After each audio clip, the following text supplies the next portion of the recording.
ఈరోజు particularly Araku parliament constituency scheduled 5 area కింద వస్తుంది. కాన్స్టిట్యూషన్ ప్రకారం షెడ్యూల్డ్ 5 ఏరియా గవర్నెన్స్ అంతా కూడా గవర్నర్ గారి ఆధ్వర్యంలో జరగాల్సిన పరిస్థితి ఉంది.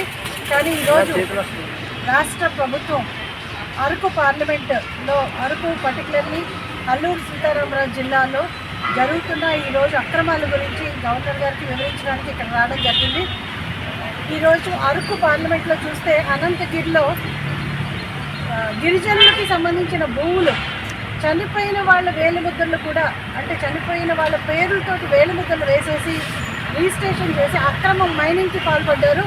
అక్కడ ఇంతకుముందు ఎస్టీ కమిషన్ చైర్మన్గా ఉన్న వ్యక్తి అండ్ ఇప్పుడు ఎమ్మెల్సీగా ఉంటూ కూడా calcite mining, bauxite mining, laterite mining mafia అంతా కూడా అక్కడ నడుస్తుంది. పర్టికులర్లీ ఈరోజు గవర్నర్ గారి దృష్టికి తీసుకొచ్చిన విషయం ఏంటంటే పీసా గ్రామ చట్టం, పీసా సభలు అసలు ఇప్పటి వరకు కంప్లీట్గా పీసా చట్టాన్ని నిర్వీర్యం చేసి సభలు రిజర్వేషన్స్ లేకుండా, ఎన్విరాన్మెంటల్ క్లియరెన్సెస్ లేకుండా ఇల్లీగల్ మైనింగ్ రాష్ట్ర ప్రభుత్వం ఏపీఎండిసి ద్వారా చేయించడం కంప్లీట్గా కూడా చట్ట వ్యతిరేకమైన చర్య కాబట్టి దాని మీద కంప్లైంట్ చేయడం జరిగింది. అలాగే డ్రగ్ మాఫియా మొత్తం గిరిజనుల్ని బెదిరించి అక్కడ గంజాయి పండించి అక్కడి నుంచి ఎవరు కూడా ఇప్పుడు వరకు పెద్దవాళ్ళు ఎవరు దీని వెనకాల ఉన్నారన్నది తెలియలేదు. కానీ గిరిజనులందరూ కూడా గిరిజన కుటుంబాలన్నీ కూడా నష్టపోయి ఈరోజు రాజమండ్రి సెంట్రల్ జైల్లో కానీ విశాఖపట్నం సెంట్రల్ జైల్లో కానీ పెరోల్ కూడా రాకుండా గిరిజనులు జైల్లో పడి ఈరోజు మగ్గుతున్న విషయం గవర్నర్ గారి దృష్టికి తీసుకొచ్చాము. అలాగే ఏజెన్సీలో సప్లైన్ గ్రాంట్లు కంప్లీట్గా డైవర్ట్ అయిపోయి రోడ్ల దుస్థితి ఎంత దయనీయంగా ఉందో తెలుసు. పిల్లలు ఇన్ఫెంట్ డెత్స్ కారణం అవుతున్నాయి. ఎందుకంటే ఈరోజు రోడ్లు లేకపోవడం వల్ల అంబులెన్సెస్ కూడా లోపలికి వెళ్ళలేక చాలామంది పిల్లలు చనిపోతున్నారని చెప్పి ఇన్ఫెంట్ డెత్స్ జరుగుతున్నాయి. అలాగే తల్లులు కూడా ప్రెగ్నెంట్ విమెన్ కూడా ప్రయాణం చేసి దగ్గరున్న సెంటర్లకు కూడా హాస్పిటల్కి వెళ్ళలేని పరిస్థితిలో ఉన్నారు. అలాగే అంగన్వాడీ బిల్డింగ్స్ పడిపోయే పరిస్థితిలో ఉన్నాయి.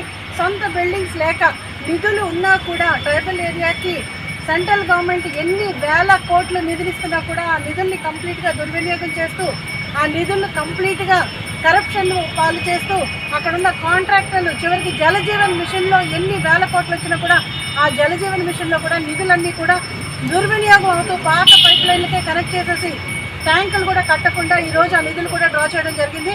ఇవన్నీ కూడా 5 పేజెస్ రిప్రజెంటేషన్ గవర్నర్ గారికి ఇవ్వడం జరిగింది. నాతో పాటు మా జిల్లా బీజేపీ పార్లమెంట్ ఇన్ఛార్జ్ పరశురామరాజు గారు, అలాగే ఇక్కడ జిల్లా అధ్యక్షులు బీజేపీ అధ్యక్షులు రాజారావు గారు, అలాగే అసెంబ్లీ కన్వీనర్లు ధర్మరాజు గారు, కూడా కృష్ణారావు గారు, అలాగే కార్యకర్తలు కొల్ల రామకృష్ణ గారు, జనరల్ సెక్రటరీ అరకు అల్లూరు సీతారామరాజు జిల్లా జనరల్ సెక్రటరీ బీజేపీ సల్ల రామకృష్ణ గారు అందరూ కూడా మా వ్యధని గవర్నర్ గారికి ఈరోజు తెలియచేయడం జరిగింది. ఎంత అక్రమమో అవినీతి జరుగుతుందో, అలాగే అనంత ఉదయ భాస్కర్ అనే అతను డ్రైవర్ని చంపి వాళ్ళ ఇంటికి డోర్ డెలివరీ చేసిన విషయం అందరికీ తెలిసిందే.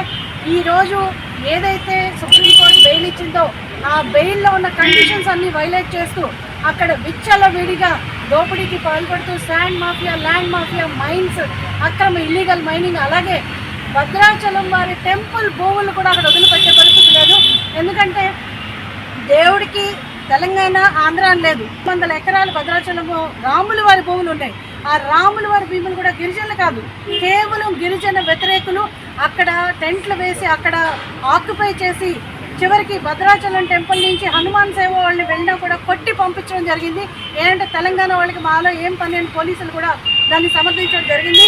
తెలంగాణ ఆంధ్రాని దేవుడి భూములకు కూడా ఒక రంగు పులివి నాటకం ఆడుతూ ఇక్కడ ఎంకరేజ్ చేస్తూ గిరిజనులందరినీ కూడా కంప్లీట్గా వాళ్ళ ప్రాణాలకి, వాళ్ళ మానాలకి, వాళ్ళ జీవితానికి ప్రమాదం చేకూరుస్తూ వీళ్ళందరూ చేస్తున్న విధానాలని ఎండగడుతూ ఈరోజు రిప్రజెంటేషన్ గవర్నర్ గారికి ఇవ్వడం జరిగింది.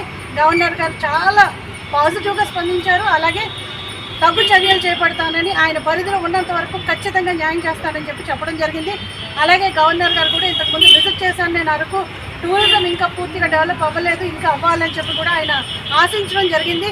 దానికి మేమందరం కృషి చేస్తామని ఆయన